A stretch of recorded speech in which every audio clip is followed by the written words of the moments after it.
Right. ఇక్కడ తల్లి దయ్యం అయిందట.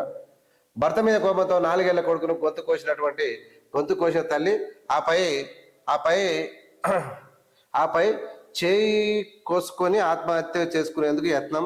గోవాలో ఘోరానికి పాల్పడ్డ బెంగళూరు స్టార్టప్ సిఇఓ కర్ణాటకలో అరెస్టు, గోవాకు తరలింపు, 6 రోజుల కస్టడీ. Bad luck. చీ అట్లా చేయాల్సింది కాదు అసలు.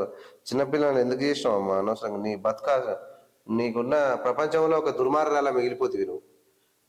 భర్తతో పొగసక కొడుకుతో కలిసి విడిగా ఉంటుంది ఆమె. కానీ వారానికి ఒకసారి కొడుకును చూసే హక్కు అతడికి కోర్టు కల్పించడాన్ని జీర్ణించుకోలేకపోయింది. తండ్రి కొడుకులను కలవనీయకూడదని భావించింది. అందుకు ఆమె ఎంచుకున్నటువంటి మార్గం కన్న కొడుకును చంపేయడం. అంటే కృత్రిమ మీదకు నైతిక విలువలు నేర్పేంతటువంటి చదివి ఒక స్టార్టప్ సిఇఓగా వ్యవహరిస్తున్నటువంటి ఓ మహా తల్లి చేసినటువంటి దారుణం ఇది. అంటే కడుపున పుట్టినటువంటి బిడ్డను కర్కశంగా చంపేసింది.